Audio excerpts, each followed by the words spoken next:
Kembali di Apa Kabar Indonesia Pagi, kita akan lanjutkan ke Bang Ege terlebih dahulu sebelum nanti akhirnya ke Mbak Monica. Bang Ege tadi kan sempat terputus, gaya komunikasi dalam debat saling serang tidak hanya dipakai di Indonesia, tapi di pemilu-pemilu negara lain juga. Tapi khawatirnya hanya saling serang, kemudian menyerang pribadi, substansinya jadi dilupakan. Bagaimana Anda melihat di debat Pamungkas kemarin, Bang? Oh, kalau di Jakarta kemarin yang Pamungkas menurut saya substansial. Jadi lebih mengarah ke substansi. Terutama misalnya kalau kita lihat dari 1, 2, dan 3 itu, 3 bertanya ke 1, jadi Pramono Dul bertanya ke Ridwan Kamil Suswono itu menarik. Ini apa nggak kebanyakan imajinasi? Kurang lebih gitulah gitu ya.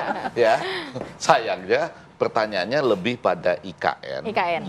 Yang kemudian mau nggak Anda memindahkan balai kota ke tempat lain, kemudian dikaitkan dengan Ridwan Kamil menyatakan itu semua awalnya imajinasi.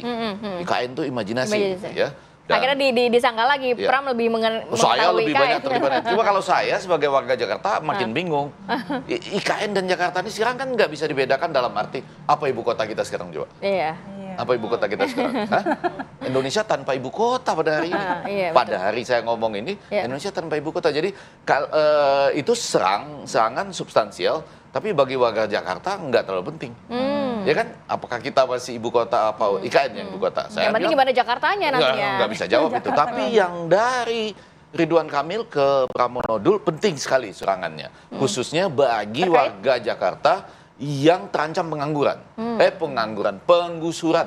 Karena dia mengatakan, ingat loh, yang paling brutal, gitu ya? partai yang dipakai itu brutal. Yang paling brutal menggusur itu Ahok dari partai Anda. Jadi artinya bagi Anda yang ragu-ragu akan digusur apa enggak, pilih kami. Karena kami tidak akan menggusur. Tapi langsung diambil oleh Pramono, enggak, kami juga enggak menggusur. Gitu. Nah, serangan lain diarahkan oleh pasangan nomor 2 ke nomor 1 ya, Darmakun keluar juga loh menyerang dengan menanyakan sudah ada nggak kontribusi dari bukan dari Ridwan Kamil menanyakan itu sebetulnya ingin memakai dia untuk menunjukkan bahwa Ridwan Kamil sudah berkontribusi bagi Jakarta dengan 2 bendungan yang lahannya dibebaskan dan dibuat. Tapi kemudian pasangan Darmakun menyatakan saya nggak tahu, saya nggak pernah jadi gubernur Jawa Barat, gitu ya. Kok nanya ke saya kurang lebih gitu. Cukup kemudian, seru ya memang ya. Siamplas itu ya, teras ya, yang teras. Kenapa sekarang bisa jadi seperti itu? Bukan saya dong, PLT dong, PLT.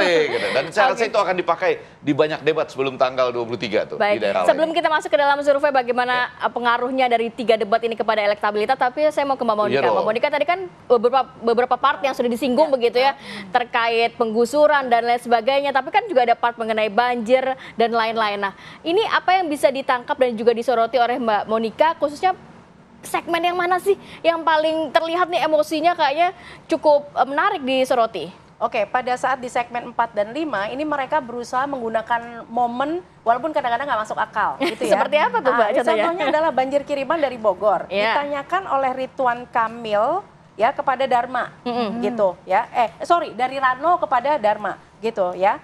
Nah, jadi memang mencoba untuk menggali apa sesuatu yang bukan ranahnya gitu. Jadi, nah ini yang menarik adalah gitu kalau nggak salah pertanyaannya adalah apakah pengelolaan sumber daya alam di Jawa Barat itu sudah rusak apa enggak gitu ya?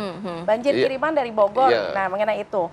Nah, jadi Rano Karno ini ketika menjawabnya, ketika melontarkan pertanyaan ini sebetulnya gambling nih, gitu ya.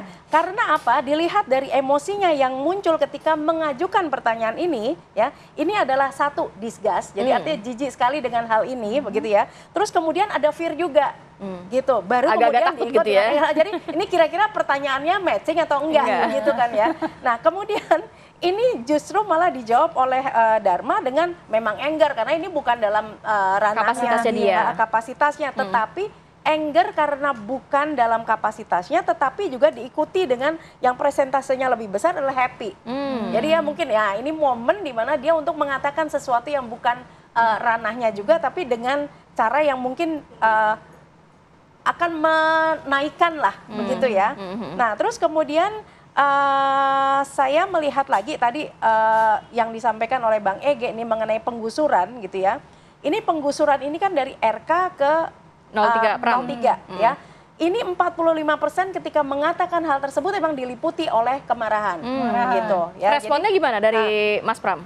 Responnya adalah justru yang muncul adalah surprise karena tidak disangka akan jadi 28% kira-kira. Dan kemudian juga ada disgust juga, gitu ya. Jadi beragam emosi ini, kemudian per framing ini menghasilkan kalau di dalam debat di closingnya, gitu ya Mbak. Ini adalah di 01 sama 02 ini konsisten banyak muncul anger, ya. Tetapi justru kalau di 03 ini adalah surprise. Tidak disangka-sangka. Tidak disangka-sangka. Nah ini kan sehubungan dengan kondisi kebatinan seseorang, apakah surprise akhirnya 3 kali ini bisa dilewati, begitu ya. Nah nggak tahu, hanya Mbak Monica tadi kata Bang Ege di closing statementnya yang menarik nih, di paslon nomor 3 nih sudah ada nih disiapin semua, kalau kayak gini begini solusinya, kalau kayak gini begini solusinya. Palu gak ada lah nih. Iya, mereka juga ada gitu ya. Penyajiannya tuh Nah, itu mengejutkan, jadi dia sudah santai betul ya, kalau ini dijawab sama ini, kalau ini dijawab sama ini, seperti main-main saja. Bagaimana sudah selesai dengan debat seperti itu Mbak Monica menilai itu. Makanya berarti ini berelasi juga dengan hasil apa yang sempat kita analisa, bahwa 1 dan 2 sama-sama anger, kalau yang di 3 ini surprise yang muncul, gitu. Karena ketika ada pertanyaan ini udah punya jawabannya. Jadi kan memang nggak surprisely saya sudah mempersiapkan. Oke, jadi lebih agak santai begitu ya. Betul. Bang Ege, kalau melihat ini kan nampaknya juga menarik menyoroti bagaimana elektabilitas ya. Akankah juga 3 debat ini juga mempengaruhi elektoral yang kita melihat awalnya memang di sejumlah survei RK nih lama-lama kok kayaknya nampaknya beda tipis sama 03 ini Bang.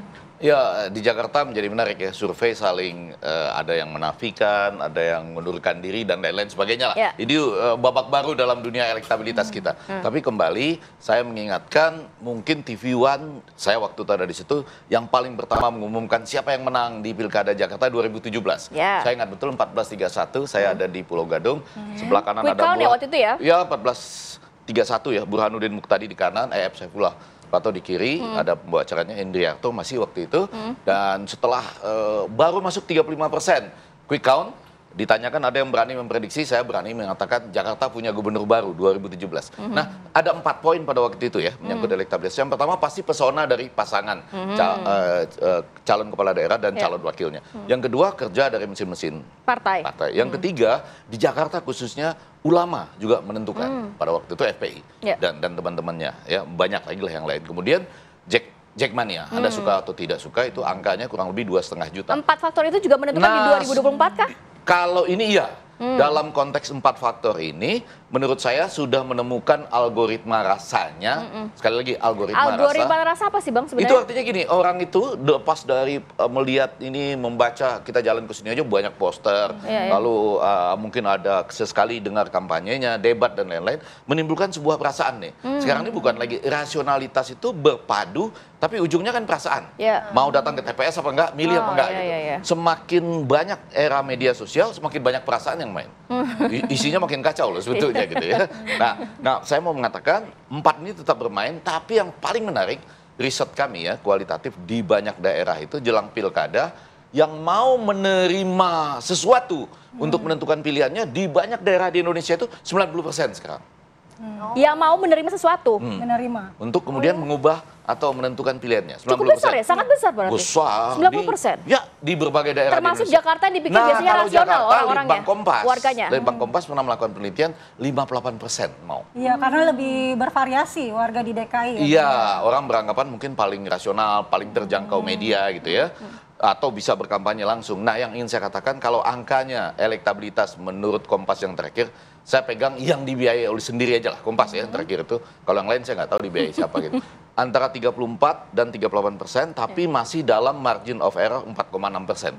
Nah, kalau itu ada di sana, maka yang perlu dicari dengan gelontoran sesuatu untuk mengubah keputusannya 17%. Jadi 1 putaran 2 putaran? Sementara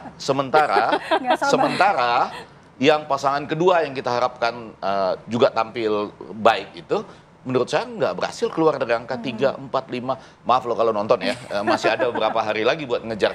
Jadi dari algoritma rasanya, saya rasa ini bisa menuju 1 putaran, kecuali ada pihak yang sekarang lagi mengumpulkan uang sangat besar untuk melontarkannya demikian rupa untuk mengejar 17%. Akibatnya nanti bisa 2 putaran atau malah mereka yang menang. Sekali lagi karena angka 34 dan 38% ini mungkin bergerak sedikit ya ke atas, tapi itu masih sangat rawan dengan 58% yang siap menerima sesuatu untuk menentukan pilihannya di Jakarta. Ada strategi untuk segera mengejar ketertinggalan. Bukan cuma itu, untuk mengingatkan para pemilih. Saya ingat betul di tahun 2017 dulu kita pernah keluar dengan semacam slogan, kalaupun Anda terpaksa nerima ini, nerima itu, jangan pernah gadaikan iman pada waktu itu. Harus teguh pendirian. Enggak, Anda terpaksa nerima ini. Dulu ada kebo loh, ada sapi di Pulau Seribu. Iya. Orang sampai ngasih sapi loh. Sapi dikasih gitu ya. Itu nggak tahu saya termasuk politik sapi atau apalah gitu ya. Tapi ujungnya diingatkan, kalaupun Anda terpaksa nerima uang, nerima bansos, nerima sembako dan sebagainya, jangan pernah gadaikan iman waktu itu. Dan itu jadi penangkalnya. Semoga di 2024 juga tetap menjadi pegangan untuk warga Jakarta ya. Harus ada sesuatu yang ya disampaikan oleh tokoh-tokoh ulama dan kemudian pemuka masyarakat lah di Jakarta. Menarik sekali, tapi sayang sekali kita waktunya terbatas. Terima kasih Bang Ege, Mbak Monica sudah hadir pagi hari ini. Sehat selalu. Assalamualaikum. Bang Ege, nanti malam nonton lanjut? Oh iya, saya akan berada di sana. Sekali lagi saya ingin menyaksikan racikan Herve Renat sekarang ya. Nanti ada juga Bang bahasanya di Apa Kabar Indonesia Pagi, tapi usai jeda jangan kemana-mana pemirsa, tetaplah di Apa Kabar Indonesia Pagi.